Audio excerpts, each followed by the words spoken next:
కేజ్రీవాల్ కవిత ED question hour. తనకి ఇద్దరిని కూర్చోబెట్టి అడుగుతారు అనేది ఈడీ నెక్స్ట్ స్టెప్స్ ఎలా ఉండబోతున్నాయి అనేది ఒక అంటే ఎదురెదురు కూర్చోబెట్టి అడుగుతారా అని. అంటే సినిమాల్లో చూపించినట్టు వాళ్ళు నా గదిలో కూర్చోబెట్టి వీళ్ళని గదిలో కూర్చోబెట్టి మధ్యలో ఫ్రేమ్ అడ్డం పెట్టి వీళ్ళు అడగటం వాళ్ళు అక్కడ అడగటం అట్లా అడుగుతారంట. అప్రూవర్స్ ఇచ్చిన స్టేట్మెంట్స్ ఆధారంగా ఇదేంటి క్లియర్గా అడుగుతారు అనేది ఈడీ అలాంటి స్టెప్స్ తీసుకుంటుంది అని ఒక వార్త. అంటే సినిమాల్లో చూపించిన అడిగినట్లు అడిగితే అదొక పద్ధతి, మామూలుగా అడిగితే ఒక పద్ధతి, సరే పొలిటికల్ సీక్వెన్స్లు అడిగితే ఇంకొక పద్ధతి, కేసు దర్యాప్తులో భాగంగా అడిగితే ఇంకో పద్ధతి. అయితే ఈడీ అనుకున్న లక్ష్యం అయిపోయింది. కేజ్రీవాల్ని అరెస్ట్ చేయాలనుకున్నారు, కేజ్రీవాల్ని ఎలక్షన్ ముందు అరెస్ట్ చేశారు, అయిపోయింది సబ్జెక్ట్. ఇక్కడి నుంచి మరలా వెళ్ళటానికి ఇంకెవరికి స్కోప్ లేదు. అయితే ఈ కేసులో దర్యాప్తులో భాగంగా శరత్ చంద్రారెడ్డి ఇచ్చిన స్టేట్మెంట్స్, మాగుంట రాఘవరెడ్డి ఇచ్చిన స్టేట్మెంట్స్, వీటన్నిటినీ పరిశీలించి ముందుకు వెళ్తున్నారట. అయితే భారతీయ జనతా పార్టీ చంద్రబాబు నాయుడు గారికి ఒక మెసేజ్ పంపించింది అని సమాచారం. అదేంటంటే మాగుంట రాఘవరెడ్డికి మీరు టికెట్ని ఇవ్వద్దు, ఈ లిక్కర్ కేసులో ఉన్నప్పుడు ఆ లిక్కర్ కేసులో ఉన్నటువంటి వాళ్ళని మీరు సీట్ ఇవ్వద్దు, కావాలంటే శ్రీనివాసరెడ్డి గారికి ఇచ్చుకోండి, వాళ్ళ తండ్రి గారికి. అంతేగాని ఈ కేసులో ఎక్యూజ్డ్గా ఉన్నాడు కాబట్టి, ఆల్రెడీ జైలుకి వెళ్ళాడు కాబట్టి ఫర్దర్ ఇన్వెస్టిగేషన్లో కూడా ఈ కేసు మళ్ళీ ప్రాబ్లం రాకూడదు. మరలా భవిష్యత్తులో ఈ కేసులో అప్రూవర్గా మారినప్పటికీ ఫర్దర్ ఇన్వెస్టిగేషన్ కోసం వాళ్ళు కనుక ఇన్వాల్వ్ అవ్వాల్సి వస్తే అది నష్టం జరిగేటువంటి పరిస్థితి ఉందని చెప్పని సమాచారం ఇవ్వటం. మొన్న లిస్టులో ఒంగోలు మాగుంట రాఘవరెడ్డి పేరు ప్రకటించకుండా చంద్రబాబు నాయుడు గారు ఆ విషయాన్ని ఢిల్లీ నుంచి వచ్చినటువంటి సమాచారాన్ని మాగుంట శ్రీనివాసరెడ్డి గారికి చెప్పటం. మాగుంట శ్రీనివాసరెడ్డి గారు ఈ కేసుని ఆయనకి నోటీస్కి వెళ్ళిన వెంటనే అటువంటి ఇబ్బంది ఉంటే తానే కంటెస్ట్ చేస్తానని చెప్పటం. ఇప్పుడు మాగుంట శ్రీనివాసరెడ్డి గారే కంటెస్ట్ చేసే విధంగా అడుగులు వేస్తున్నారట. మాగుంట శ్రీనివాసరెడ్డి గారికి అసలు టికెట్ ఇవ్వద్దు అని ఎవరైతే ఇక్కడ ఉన్నటువంటి కేసీఆర్ గారో లేదా బీఆర్ఎస్ పార్టీ ముఖ్యులు వైసీపీకి చెప్పడంతో జగన్మోహన్ రెడ్డి గారికి అందుకు వారి సీట్ని దాఖలిచ్చారంట. కారణం ఏంటంటే మాగుంట రాఘవరెడ్డి ఇచ్చినటువంటి స్టేట్మెంట్లోనే కవిత పేరు ఉందని. చూడండి ఇక్కడ ఎట్లుందంటే అసలు ఎలాంటి జిమ్మిక్లు. ఆయన చెప్పాడని ఆయనకి సీట్ ఇవ్వకుండా ఎగ్గొట్టాడు. సరే ఆయనకి సీట్ ఇవ్వలేదు కాబట్టి ఇప్పుడు చంద్రబాబు నాయుడు గారు ఆయనకి సీట్ ఇవ్వాలని చెప్పని అనుకున్నారు.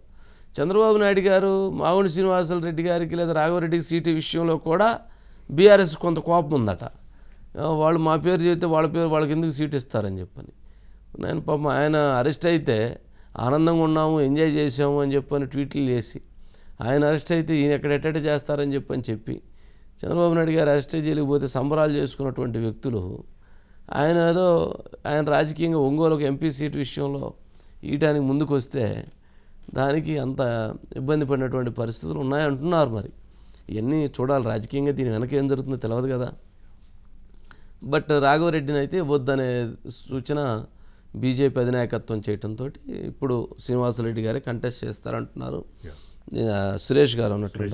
సురేష్ గారు, వంశీ గారు ఏమండి, ఏంది సురేష్ గారు, మొత్తానికి ఏంటి ఇన్వెస్టిగేషన్ అంటే క్వశ్చన్ ఎవరు ఎట్లా జరుగుతూ ఉంటుంది అంటారు, ఏంటి మీకున్న అప్డేట్స్ ఏంటి? వంశీ గారు, మీకు తెలుసు ఈడీ కస్టడీ రేపుడుతో ముగుస్తుంది. కవిత గారిది, మన కేజ్రీవాల్ గారిది 28 వరకు ఉంది. కాబట్టి రేపు మళ్ళీ ఇంకా 2 రోజులు కస్టడీకి ఇవ్వమని కవిత గారిని మళ్ళీ ఈడీ కోరబోతున్నట్టు సమాచారం. ఉదయం 11:30, 12 కూడా మన రౌజవన్య కోర్టులో కవిత గారిని ప్రవేశపెట్టబోతున్నారు. ఎందుకంటే ఇద్దరిని కూర్చోబెట్టి క్వశ్చన్స్ చేసి ఆల్రెడీ కూడా అలా విచారణ మొదలుపెట్టారంట. ఎందుకంటే మీకు తెలుసు ఈడీ కస్టడీ రిపోర్ట్స్ అన్ని రిపోర్ట్స్ చూస్తే 100 కోట్ల రూపాయలు మన కవిత గారి ద్వారానే సౌత్ గ్రూప్లో కింగ్ పిన్ ఎవరంటే కవిత గారి ద్వారానే ఆప్ అందులో మెన్షన్ చేసే స్పష్టంగా అరవింద్ కేజ్రీవాల్ గారికి, మనీష్ సిసోడియా గారికి డబ్బులు వెళ్ళాయి, ఆ గోవాలో 45 కోట్లు ఖర్చు పెట్టారు కాబట్టి ఆ రకంగా చెప్పి అట్లా అది చేశారు. ఇంకోవైపు ఈ కేసు సంబంధించిన దాంట్లో 100 కోట్ల రూపాయలు రావడంలో ముడుపులు తీసుకోవడం అనేది కూడా కేజ్రీవాల్ గారు కింగ్ పిన్. అది ఎవరి స్టేట్మెంటు? శరత్ చంద్రారెడ్డి గారు ఇచ్చిన స్టేట్మెంట్ ఆధారంగా కేజ్రీవాల్ గారిని అందులో కీలకంగా పాత్రధారి చేర్చారు. కాబట్టి ఆయన 28 వరకు కస్టడీ చేసి ఆ రకంగా ఇద్దరిని కూడా కూర్చోబెట్టి ప్రశ్నించారు. ఆ రకంగా ప్రశ్నలు ఇప్పుడు వాళ్ళు చేశారని చెప్పి సమాచారం. మళ్ళీ రేపు ఫర్దర్గా మళ్ళీ ఇంకొక 2 రోజులు అడిగి, ఎందుకంటే 28 వరకు కూడా కేజ్రీవాల్ గారిది కస్టడీ ఉంది కాబట్టి ఆ రకంగా అడిగే అవకాశం ఉందని సమాచారం. అయితే ఇందులో కీలకమైన అంశం ఏంటంటే వంశీ గారు, అంటే ఆప్ ఏదైతే ఉందో ఆమ్ ఆద్మీ పార్టీ వాళ్ళు ఆరోపణ, కానీ తర్వాత ఇంకో ఆరోపణ ఏంటంటే అసలు డబ్బులు అనేది శరత్ చంద్రారెడ్డి గారు ఏదైతే అరవిందో ఫార్మా అనేది, సో ఎప్పుడైతే ఆయన్ని ఈడీ గత ఏడాది నవంబర్లో 10వ తేదీ అరెస్ట్ చేశారో 15వ తారీఖున 5 కోట్ల రూపాయల ఎలక్ట్రల్ బాండ్స్ తీసుకొని బీజేపీకి ఇచ్చేశారు. తర్వాత ఆయన అప్రూవర్గా జూన్ అంటే మే 29, 30లో అప్రూవర్గా అప్రూవ్ చేశారు. తర్వాత పార్డన్ ప్రకటించారు. ఆ తర్వాత అక్టోబర్లో మళ్ళొక 25 కోట్ల రూపాయలు బాండ్స్ కొని అవి కూడా బీజేపీకి మొత్తం ఇచ్చేశారు. సో అసలు కరప్షన్ అంటే ఇది. సో డైరెక్ట్ వంశీ గారు పాపపు పరిహారపు పత్రాలని చెప్పి నిన్న మనం చెప్పుకున్నాం కదా. పాప పరిహారపు పత్రాలు, మరి ఎలక్ట్రల్ బాండ్స్ని ఆ రకంగా కొనుగోలు చేసేవటం అంటే అంతే కదా. అంటే మేము మీకు ఆ రకంగా పేమెంట్ చెల్లిస్తున్నాము, మమ్మల్ని వదిలివేయండి లేదా మమ్మల్ని ఆ కన్సర్న్ చూడండి అని చెప్పని. ముందెందుకు ఇవ్వలేదు అరవిందో, అప్పుడే ఎందుకు ఇచ్చింది అంటే దీని వెనక పూర్తిగా ఆ రాజకీయపరమైనటువంటి అంశాలు ఉన్నాయనేది, ఎవరైతే ఆపు లేవనెత్తినటువంటి అంశాలు చాలా కీలకం ఈ విషయంలో.